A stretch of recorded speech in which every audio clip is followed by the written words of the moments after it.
everyone, and welcome to a little bit of one of these I'm gonna talk about a game for a while videos.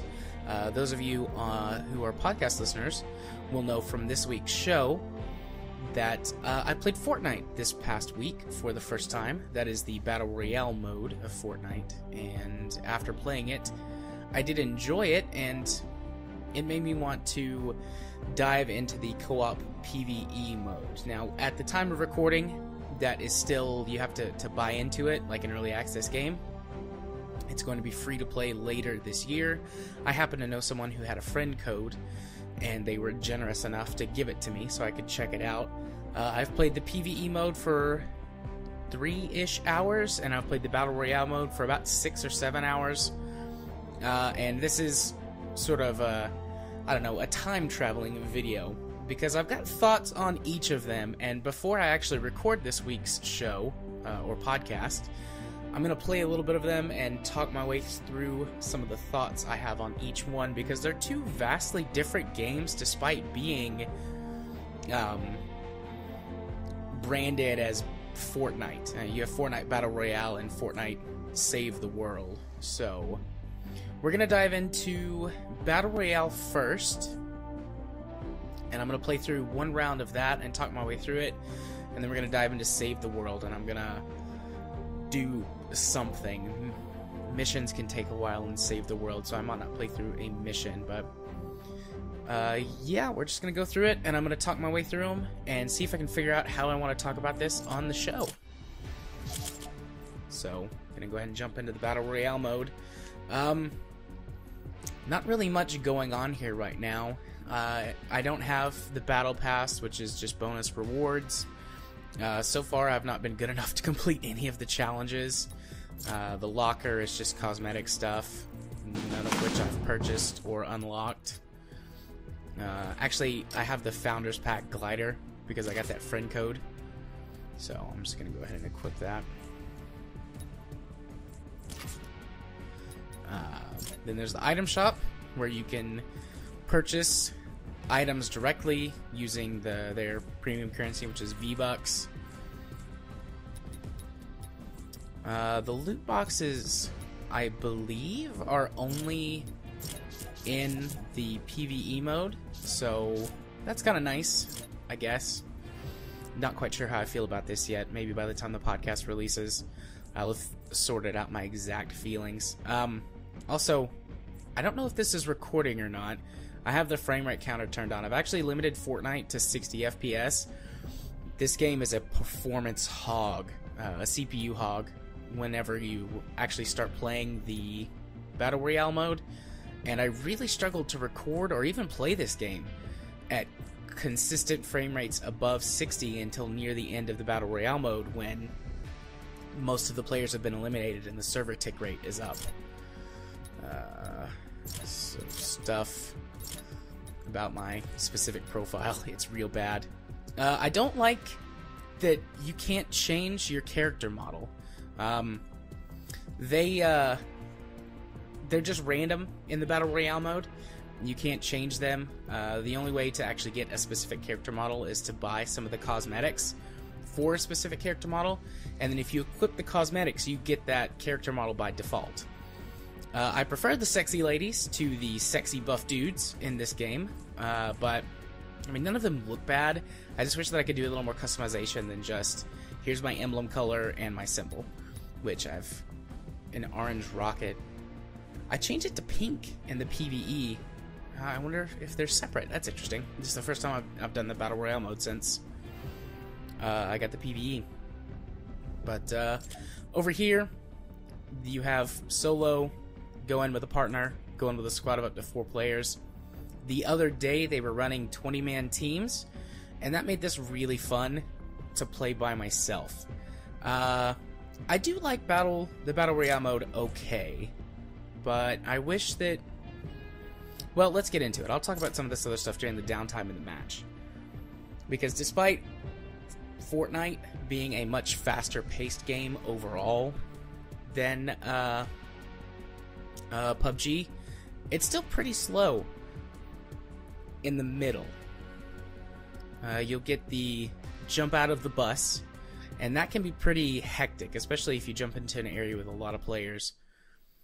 But if you try and land at a more secluded spot, you will definitely spend a while with just nothing to do as you run towards the circle of safety. Unless I'm like the last person to join, there'll be like a little like pre-match area where you can run around and do random stuff. Yeah. You can pick up weapons and things. None of these actually carry over to the match. They're just to screw around with. Usually people just shoot other people, bounce around with them.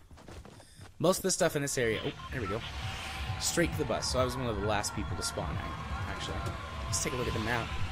The bus changes which way it comes in, which is nice. That means that you're going to get different drop opportunities. Not necessarily every time, but different times. There's only one map so far, and I'm not sure if you can tell or not, but the performance is having a lot of hitches, and that is at the start of every single Battle Royale match when there's 100 or near 100 players in said match.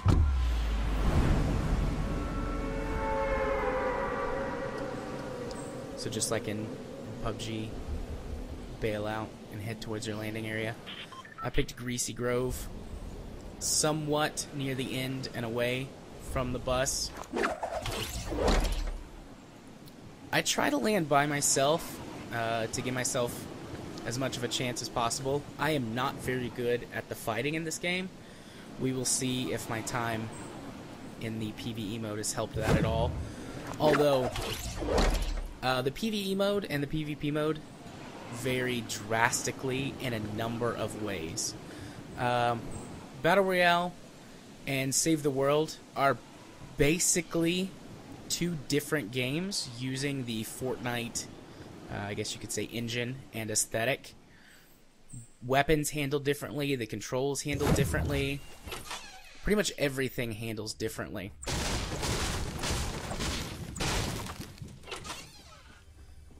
In the PvE mode, weapons have more recoil. Most of the weapons can't damage the terrain. You can't actually crouch in PvE mode, which I find fascinating. There's a lot more to weapons and ammo, and there's a pretty full and an extremely full and detailed crafting system, which we'll take a better look at in PvE. I didn't see anyone land near me, so I'm going to take just a few minutes, collect some resources, and see if I can find some better weapons. Actually, I heard a golden chest glowing that I kind of ran past because I was talking. Oh, but look, we found a shotgun, which I already have. Pick up the ammo. I love the crossbow, but I'm terrible with it. It has some severe bullet drop or projectile drop. As you would expect, it's an arrow as opposed to a bullet. Alright. I hear another chest. Where's the circle? Oh, I'm inside near the center of the circle. Okay, so here's where the slowness comes in. If I had spawned outside the circle, I would basically be running frantically towards the circle of safety. But because I spawned inside the circle, I'm going to take... Sorry, adjusting my seat. I'm going to take a little bit of time to get prepared. And basically, I'm just going to camp out for most of the rest of the match. The circle will, of course, close in, and it might move away from my current position. But for the time being, I'm going to be sitting pretty tight, and hopefully sitting pretty. Collect some resources. So, in case you don't know, one of the things that separates Fortnite from PUBG is that you can collect resources by smashing up things in the level. Pretty much everything is destructible. Trees, buildings, walls, boxes, etc. And it gets broken up into 3 basic resources for the Battle Royale mode. There's a lot of different resources for PvE, but these resources are wood, bricks or masonry, and steel, which allow you to build very simple structures to help provide protection during the match, or allow you to navigate to areas more easily and effectively. Alright, let's see. Let's take a look at the timer. 30 seconds till the first storm.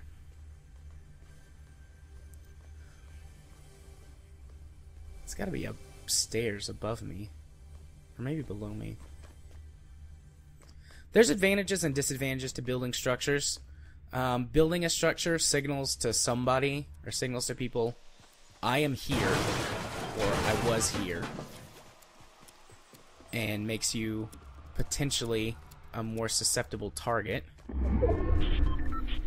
But at the same time, it also gives you extra cover, which can obviously be used to your advantage. Also, if you hit the circle, you do double damage to the structure, meaning that you can deconstruct it more quickly.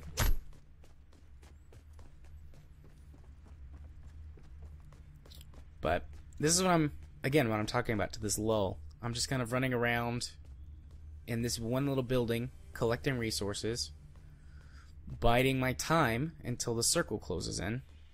And I might have to move, I might not. And these matches do play out much faster than they do in PUBG, but at the same time, there's anywhere from 10 to 15 minutes of potential downtime in every match where you're not doing anything except maybe running towards the center of the circle. It also doesn't necessarily go straight to the middle, but it will be somewhere in this area. But usually the closer you are to the middle, the more likely you're going to be either really close to the circle or within it when it closes again. Alright, maybe that chest is in the ceiling.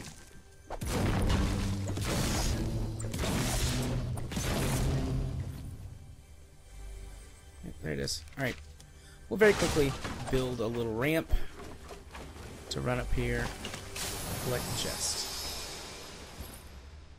Let's see, Slurp Juice is regenerating shield for a short time.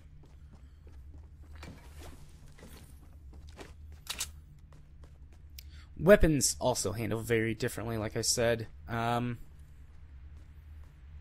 I dare? Yeah, I'll dare. Okay, so this is a standard assault rifle in Battle Royale mode. It shoots very slowly. I'll show you in the PvE Save the World mode, but they shoot very rapidly, much more like the submachine gun does in this mode. I haven't found the crossbow yet. I don't know if it's any different. In Battle Royale mode, it has unlimited ammo, which is nice. The shotguns are much less powerful in Battle Royale than they are in the PvE mode.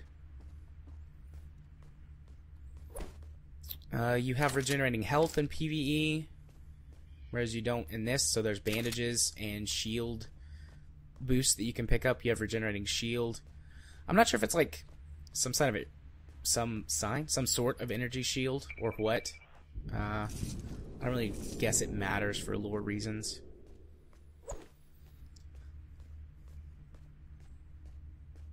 When I'm not recording or streaming this, I typically listen to podcasts while I play both Battle Royale and the PvE Save the World mode.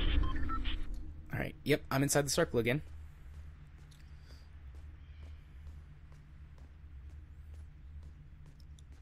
But as you can see, I've been here since the beginning of the game. Haven't seen a single person, haven't done anything except crept around.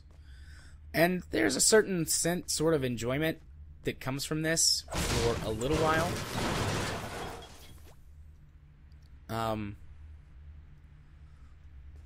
People who, at least what I think is the reason that people enjoy these games, is there are bursts of adrenaline which really get them going and are exciting.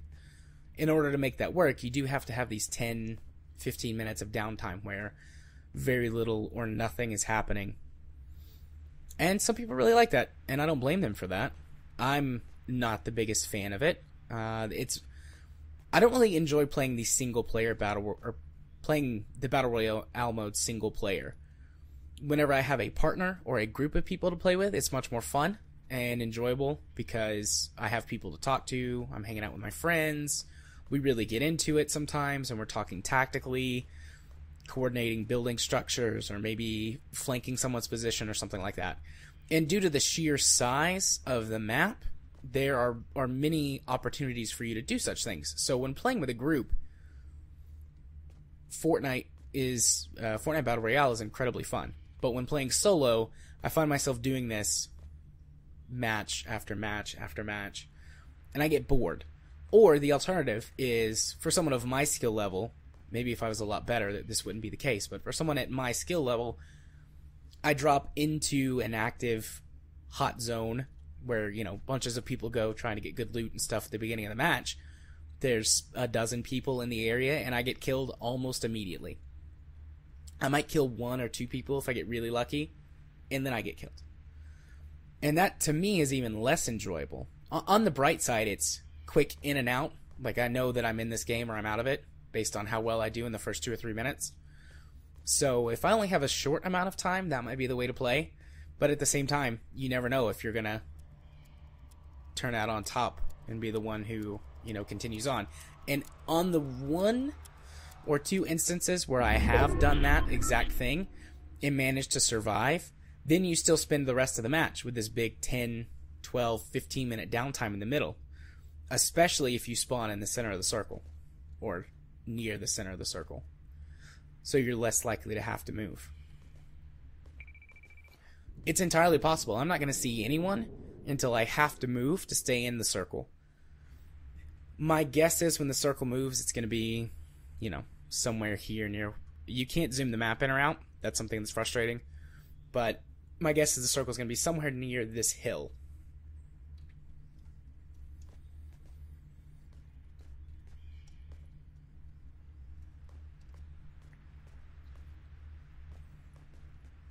Yeah, I'm just scanning. I don't utilize the build mode very much. All I did right there was build a ramp. This might get me killed if someone shows up, but there's simple wall, floor, which can also be used as ceiling, ramp, and these little pyramid things, which let you build sort of mounds or cover to shoot from. You can climb up on them and then climb back down.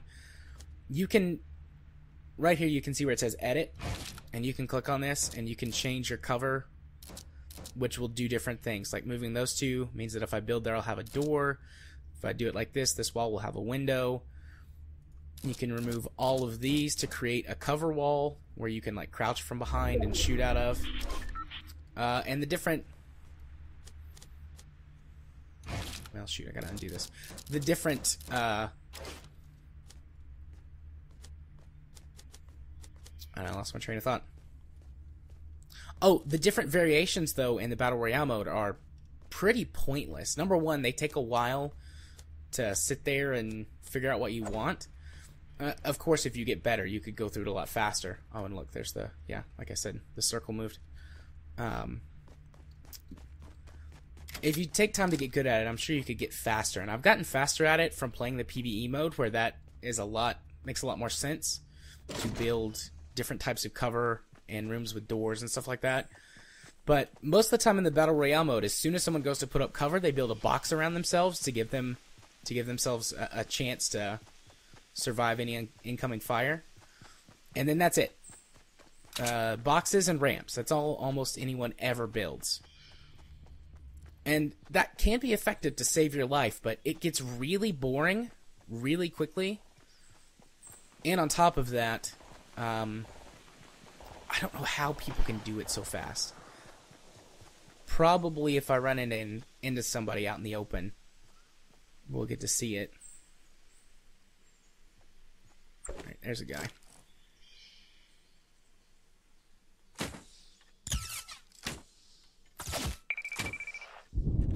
Holy shit. Either he stepped away for a minute, or he was just trying to stay in cover, and he didn't realize where I was shooting him from. That's about the only way I can kill someone, though. Sniper rifles, the occasional assault rifle exchange if I get the jump on somebody and I'm at medium range. But I've never won a shotgun battle. I've never killed anyone with a pistol. I got a kill with a rocket launcher once.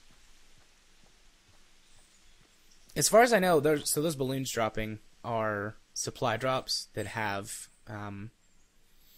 extra strong and special weapons in them. As far as I know, that's the only way you can get rocket launchers and grenade launchers and some of the other like really powerful weapons. There's a minigun, a couple other things.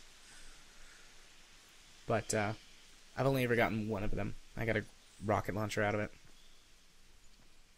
I'm going to sit here and watch it though and see if somebody shows up. If not, I'll go over there and loot it. There's also traps, which you can acquire in the middle of a match. Those are extremely important in the PvE mode for killing the or to help you kill zombies. But in Battle Royale mode, not so much.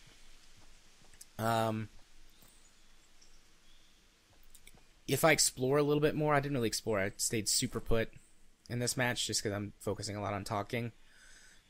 But when I explore more, I usually come across 1 or 2 traps per match. I've never gotten a kill or I think even a hit with a trap. Basically, or the best way I've found to use traps so far is if you see someone, or sorry, not if you see someone, you build a structure, and then if you're going to leave it, drop a trap behind. Someone comes to investigate, see if there's a player holed up in there, and you get them with a trap and do some damage. Okay. Now, the storm doesn't kill you instantly. It's damage over time. So if you do get caught in the storm, you're not necessarily going to die.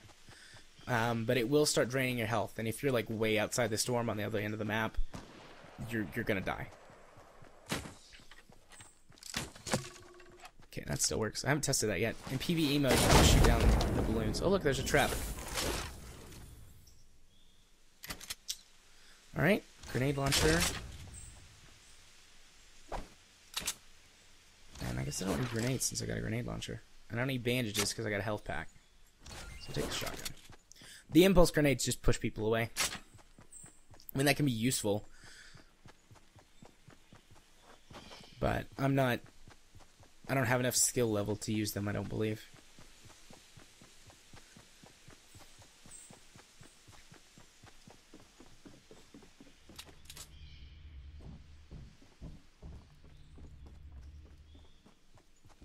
Did I just hear someone reload?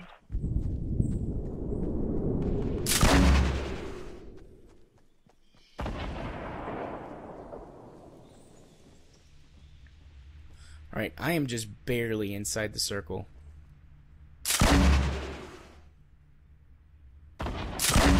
Oh shit. Oh shit.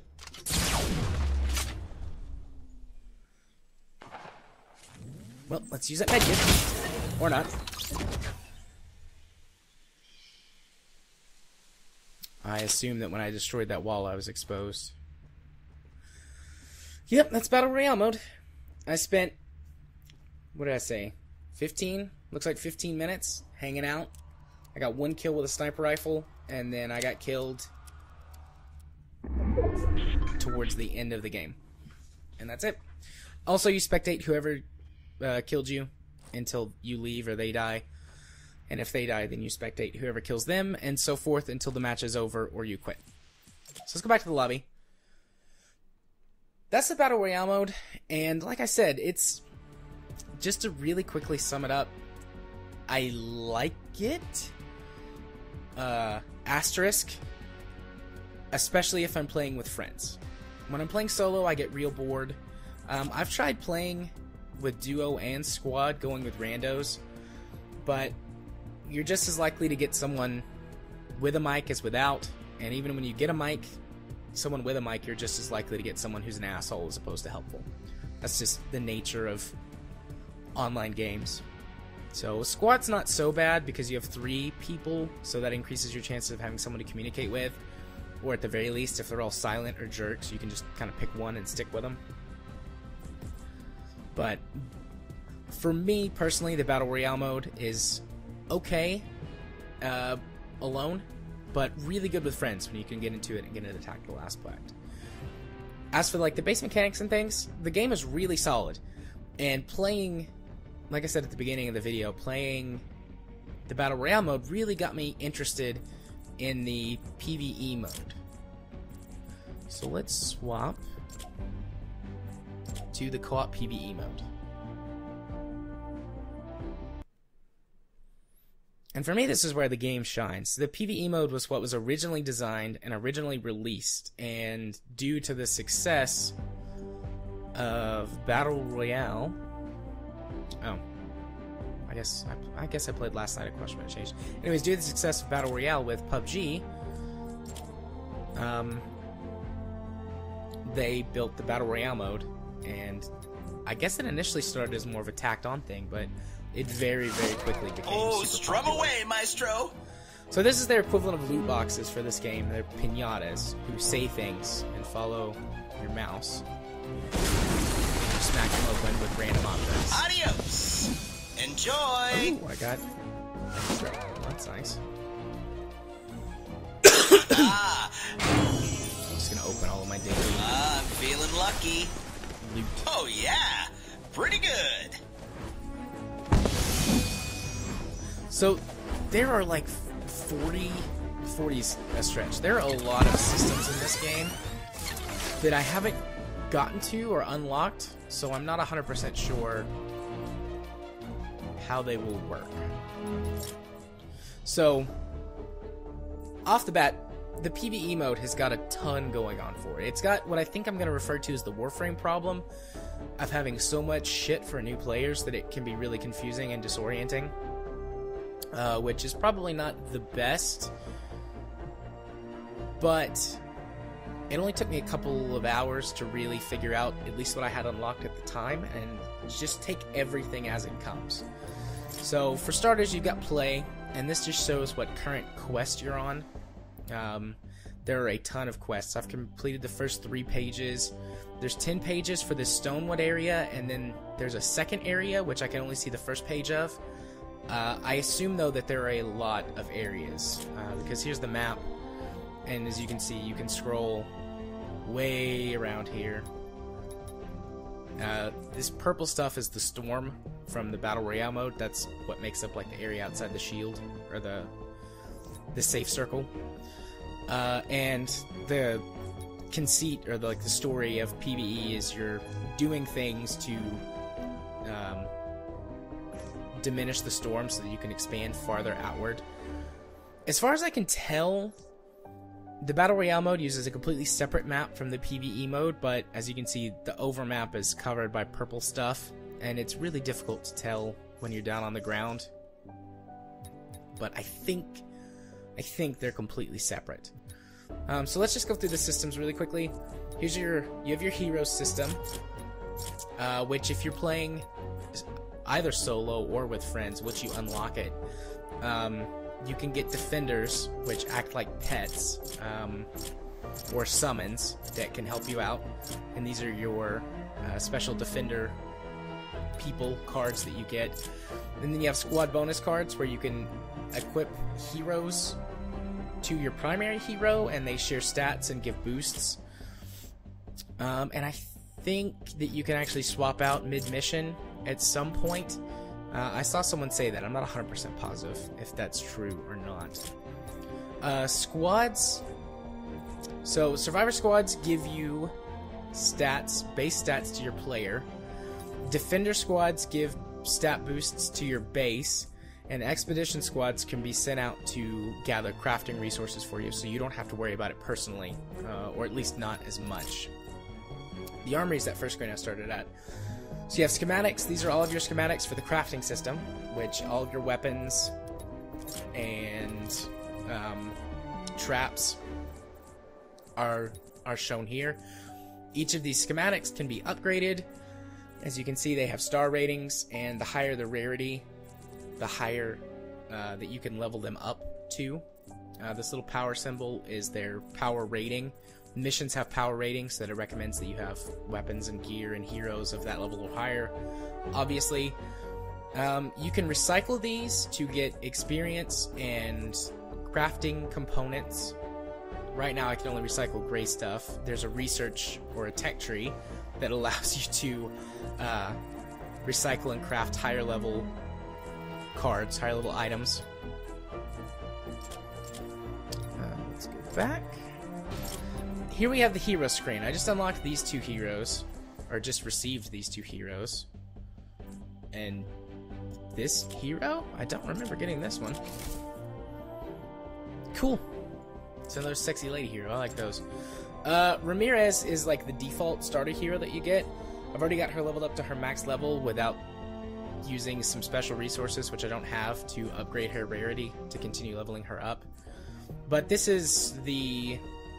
Well, okay, so there are different classes of heroes that have different special abilities. The Trooper is kind of the standard class. They focus... They're get the most boosts to weapon damage, but basically they're a general all-round character class, which can be used pretty much on any mission or environment.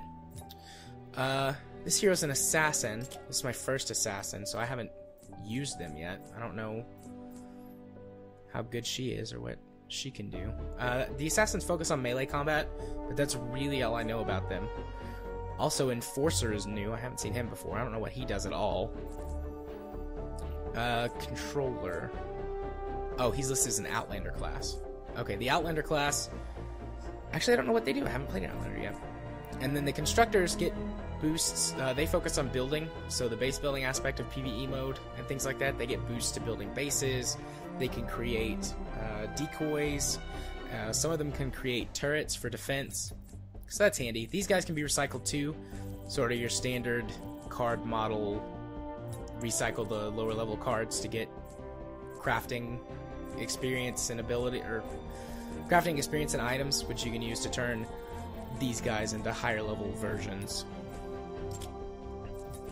Then the Survivors cards are the things that you can slot in to those things I mentioned before, those squads, to give your character and your base boosts of various kinds. Then the Defenders, I just like Defenders. Like I said, these are basically pets you can bring in with you to deploy whenever you need them. Backpack is just storage. This is what I carry with me into each mission. So all of these weapons have been crafted. I can use them at any time. And yes, the weapons do have health bars. Right now, there's no way to repair them. I think you can later on. The game is pretty generous with giving you weapons that you find on maps anyways. I actually recycle a bunch of them, choosing to go for the crafted weapons over the ones that I find. But it's pretty generous with what it gives you. This could appear frustrating, and who knows, maybe if you get a bad run, or several bad runs, it might be. But at its base level, or within my experience, it hasn't been bad so far. Obviously, I don't have these unlocked, so I don't know what to do with them. Resources, this is just all of the crafting resources that you have, or more like the currencies, I suppose. Your various XPs, special items that you can use in certain circumstances, and then storage. You can see all of your storage, and you can put things into your base storage. You can improve these slots as you go. So you have all these systems. You have the hero system, you have these squad systems, plus you have the skill systems. So there's 4 skill trees and 4 tech trees. The skill trees are exactly what they sound like, skill trees. As you level up, you get points that you can put into the skill tree. I don't know if there's an upper limit. I actually do some research with that. These sort of basic skills, you have to go in this line. So I've got 4 more levels if I don't get these little side level ups before I have to start making choices. I need to research to see if there's a limit to the amount of skill points you can earn. Because yeah, there's all of these things for all of the different classes. The Outlander, the Assassin, the Engineer, and the Soldier. Across 4 tech trees. You can go peek at the other tech trees from the other menu. As you can see, they just pick up and keep going. So, I don't know, like I said, if there's a limit or not. I should really look into that. Then for the research tree, you've got these research boosts, and they start off fairly generally 1%, 2% boost to this or that. Let's just see, increased trap damage, ability damage, and gadget damage, and healing done by plus 1% per point. So, this is basically increases the damage that your traps do. And that also includes to you if you use the healing pads or things like that, and boost your ability damage. So let's just do that. Move the tree out a little farther. These, I'm not worried about getting these because I know that I do have unlimited research points. They build up over time in sort of this, I guess you could say, mobile style where your resources build up over time. So I'm not worried about running out of those. Just having to deal with waiting for them. Guess I'll go ahead and get this one too. This one's 1% health, 1% shield, 1% attack damage.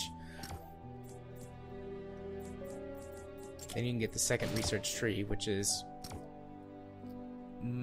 some other upgrades, backpack size. I haven't actually deeply looked into the tech tree yet, just because it takes so long at the beginning to collect the science points. So yeah, this is huge, and is why I think there's so many missions and why this game is so grindy. Mastering those trees is going to take forever. Then you have loot, where you can buy loot boxes or buy items. So these are with these event points. They're running a special event for St. Patrick's Day.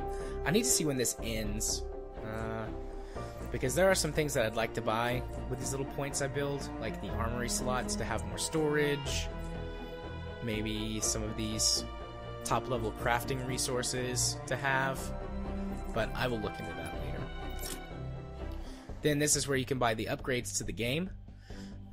Like I said, I have the standard edition from a friend key, but I could get the deluxe upgrade, which gives you more loot boxes, the super deluxe, which gives you more loot boxes and a game to give to a friend, and the limited upgrade has some special ultra rare legendary costumes and games to give away. You can buy premium currency.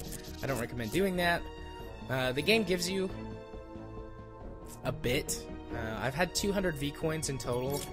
I spent 100 of them on a loot box because it was for a quest, like how mobile games do. Spend our premium currency on the thing. But I mean, there's really no point in buying premium currency, and I guess if you want to. Alright. Oh, and then there's the quest screen that just shows you what you've got going on. Completed quests, quests I'm in the middle of. I have to get to the collection book to level it up. That's the next skill on my skill tree. And then this is the next quest that I can complete. Let's see. Commander, we're going to need more help in the next Storm Shield defense. We can't recruit certain survivors, or we can recruit certain survivors to become defenders. To unlock your first Storm Shield defender, select skills tab, select skill tree 1, select home base, select purchase. So this is telling me for my next quest, I need to go in the skill tree and get all the way up to the defender, which is at least 3 skill points. Which means that at this point, I'm just kind of doing what I need to, rerunning,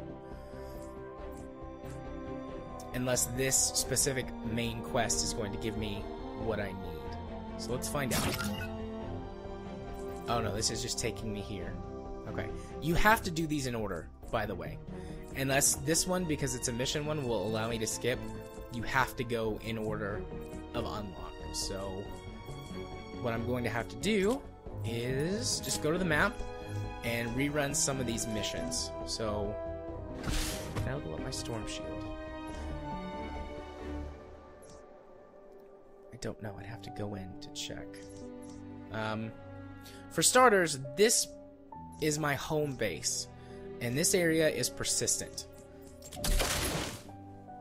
Let's just go ahead and go in here. I'll see if I can do a Storm Shield defense mission, and regardless of whether or not I can or can't, we will take a quick look at the build system, and I'll show you my little teeny tiny base that I have so far.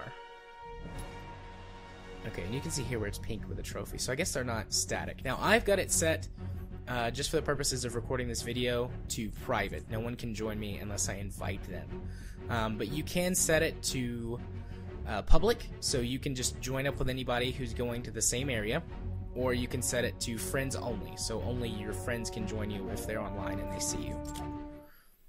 I've played this with randos. It's okay. So far, everyone just seems to want to run off and grab some crafting materials or quickly complete the objective. I like to explore the maps a bit. Do some... We're not ready to expand. but it never hurts to prepare. Okay, so Check that's... out the Storm Shield console menu to deposit resources, or return to the map. Alright, so You this can game leave actually... anytime by well, selecting Leave with Party from the Storm Shield console. Okay, so this game actually has got a pretty well-developed story with cutscenes and character dialogue and mission briefings that are all fully voiced. As far as I can tell, your character, the character of the commander, is the only one who does not have a voice. Ramirez, she does have a voice. You hear her talk in the first couple of cutscenes, and on the missions, if you take her, she'll interact with people that you run into. But you're in the lore or whatever, you're like back at base, and you're in a little drone that's following her around and helping her somehow. I think it's implied that you actually take over their body, but I'm not 100% sure if that's true. But like I was saying, this is the persistent map where you build your little base. There's a device in here, this big pyramid thing, that is producing this shield that's keeping the storm away. And every so often you can do a mission here where you expand the shield, and it encourages you to build a base. So this little area is where it started, and I've expanded to include these barricades and traps. I've blocked out this ramp area so that if I ever do this with friends, I built a little bridge so we can get up to the top of that tower and someone can snipe. You can see in the top left I have separate, much more shield and health and a recharging stamina meter. So there's one of the first differences compared to Battle Royale. You have limited rechargeable stamina as well as much more shield and health to use. I mean, it makes sense for the Battle Royale mode to standardize that, but it's just a difference. I showed you the assault rifle before and how slow it fired. Here's the assault rifle in Save the World. So you can see it fires much faster. That's actually a burst fire. Do I have one that's... yeah. Yes, that's a standard assault rifle. It fires faster. Also, you can see I'm fighting recoil a little bit. There is a very teeny tiny amount of recoil in Battle Royale, but it's so little it might as well not exist. You don't really have to compensate for it at all.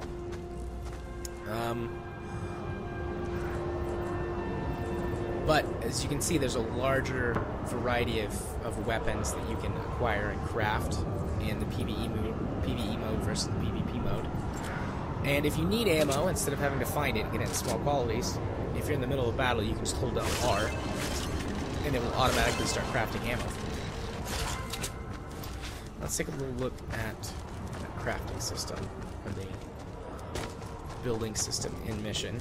We'll just go out here in the middle of nowhere, and we're going to build a box. And if you're playing in PvP mode, players will go like this, and build a box, and protect themselves. But if you want to make this a little safe room, for example, craft a door like that, and craft windows. So if I get in a jam, zombies are attacking me, come, open the door, I'm in my safe room, I can rest, let my health regenerate, shoot out of my windows at the zombies. Boom, boom, boom. And yes, you can build things like this in the Battle Royale mode, but during the heat of combat with human players who are not slow shambling zombies, it's much more difficult to do that. You can do other things with the edit as well, like I said. Turn this into a cover wall, or a low cover wall. Low cover wall. You can also do like a high cover wall, something you can see over, but you can't necessarily shoot over unless you jump. What to build? You can take stairs, or these ramps. Whoops, my mistake. You can take these ramps and craft them into stairs. Like so. So you can craft some pretty designs, some much nicer looking things than just the generic ramps, but it takes time and thought to plan that out, and during the Battle Royale mode, obviously you don't have time.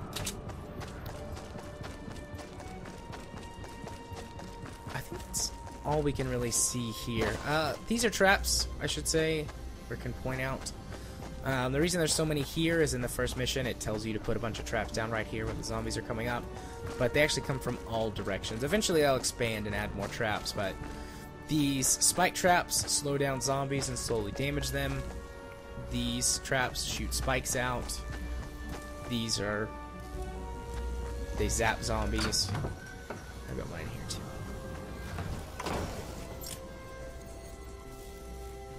So I don't have an expand shield quest, but if I did, it would be a very long battle to expand the shield.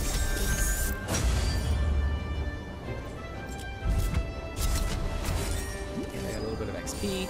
Pretty much everything you do earns you XP. All of the trees and rocks and things can be destroyed in this area for crafting materials if you don't have any.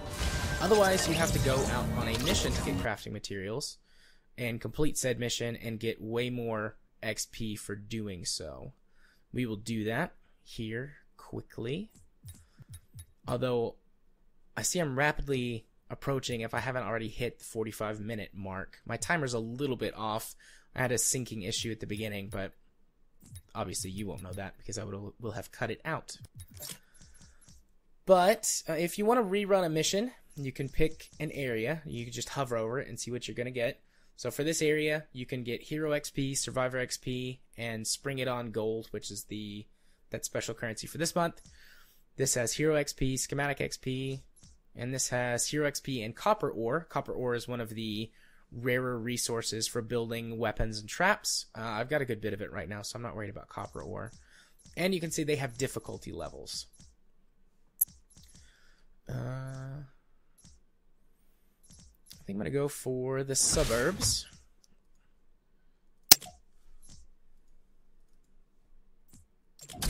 Select. And this will put me in a lobby if I was playing with other people. You get a 2-minute countdown timer once that starts. Or you can just hit launch if you're ready. You can mess with everything in here in case you need to get prepared, set everything up, then hit launch.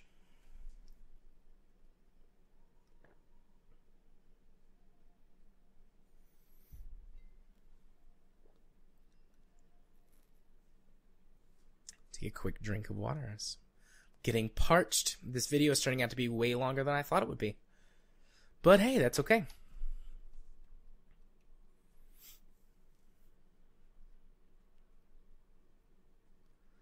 Hopefully nothing goes wrong with the syncing issue again. I don't want to have to record this again.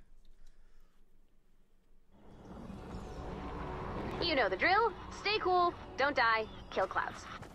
Bonus So you challenge see on is the- now available. Alright, you see on the right side, there are the 3 bars. There's one for crafting, one for destroying, and one for combat. And those build up to give you mission bonuses at the end. Also, I have just bonuses for this level. Place the Atlas, which is like a shield thingy you have to defend. And complete this mission within 2 days.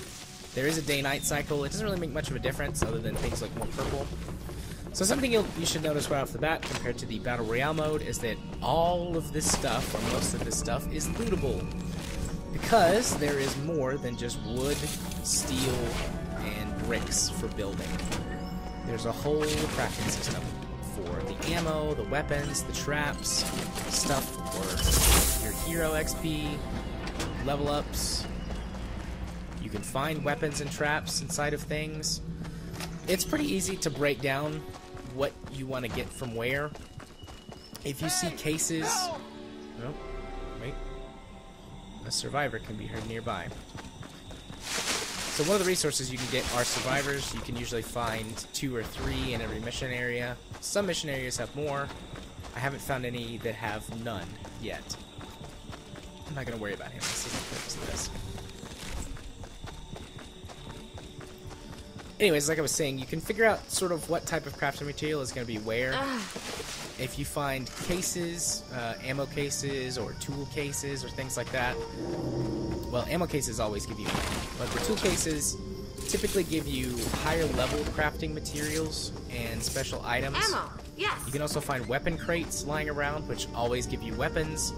And there are gold chests, like in the Battle Royale mode, although they are much fewer and farther between than in Battle Royale. And those have a chance to give you anything. Also, just like in Battle Royale, you can break down all of this stuff to get the base crafting materials of wood, brick, and steel. There will be dormant zombies on the map that you can run into if you're not doing any mission Target not objectives. yet located. There's also a chance that they will spawn. The blue clouds will spawn and drop a few on you. But there's really nothing to worry about. Oh, there's a dormant zombie now.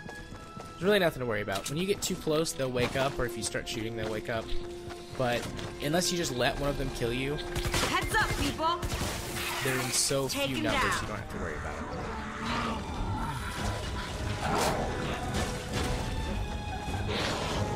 And these are the ghouls.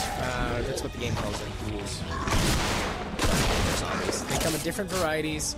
These are the standard guys. The fat guys have more health. There are special ones that do ranged attacks. For example, there's one that's dressed up like a baseball player and he throws bones at you.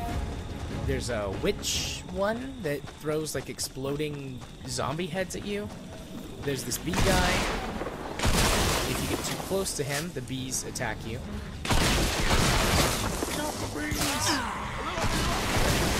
Nope. But all of that and so forth.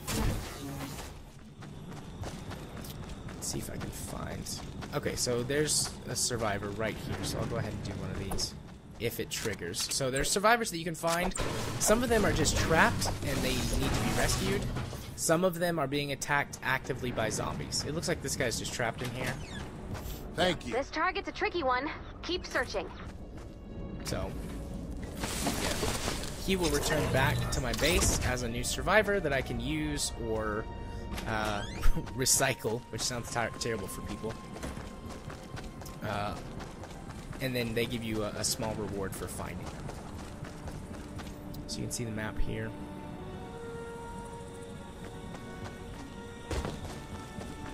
I'm looking for the place to plop down the atlas. I think what I'll do is I will plop it down and start it just to show you what it is. Whew, need to take then 5. I will go ahead and end the video.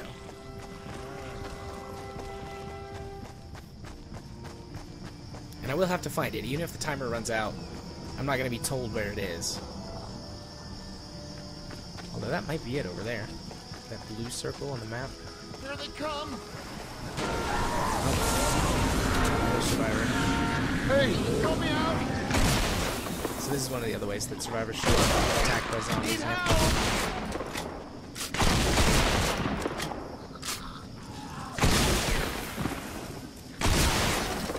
Help, I'm under attack. I haven't found one that runs around. We need more Before. people like you. Usually they're standing on top of a car or behind like a barricade or something.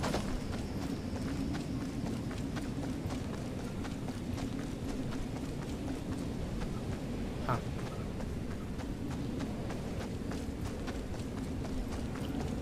Well, I don't see the atlas and I don't know where it is. Ugh, beat.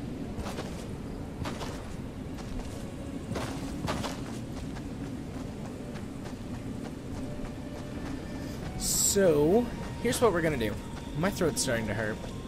I will continue to run around and look for the Atlas point, but I think I'm gonna start wrapping up my thoughts here. So, Fortnite Battle Royale and Fortnite Save the World are two drastically different games that share the Fortnite engine and art aesthetic.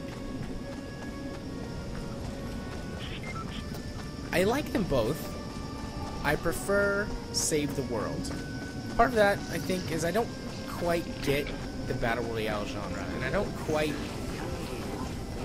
get the same sense of enjoyment and excitement from it that I think a lot of people do. So, I need a second. the fact that it's Battle Royale doesn't do anything for me. It doesn't make me want to play it anymore. But, underneath, it's a solid game. It's a solid base for a game. And even though they kind of did them in reverse order, they built the Save the World mode and then stripped it down. Having played Battle Royale first, it feels like they took a really simple foundation and made a real game out of it in the Save the World PvE game. It's got some learnability issues, some usability issues with the fact that it just throws a ton of crap at you within the first few hours, and then it looks like it's going to take 40 or 50 hours or more to get through that, essentially that XP grind, to max out your stuff, or at least get high-leveled stuff. That could be frustrating, but I like having a game like this in my life, because this is an excellent game to listen to a podcast to and do some silly, crazy, fun stuff. And overall, I think that's a good thing. Whew. So, if I rated games, I usually don't, but I think to kind of sum up my experience and my feelings on what this game is, or these two games are, Battle Royale for me is like a 6. Solid foundation, but not really a lot there to excite me or keep me interested, or keep the game really moving along. Whereas Save the World is like an 8. There's a lot of stuff here that I really like. It's a lot of fun. There's definitely some room for improvement, for sure. But off the gate, or right off the bat, it's a better game overall. And I still haven't found the Atlas Point. So that little blue glowy thing that I passed earlier is a radar dish. You can build the radar dish by following the schematics, and it reveals stuff on the map to you. I'm not going to take the time to do that.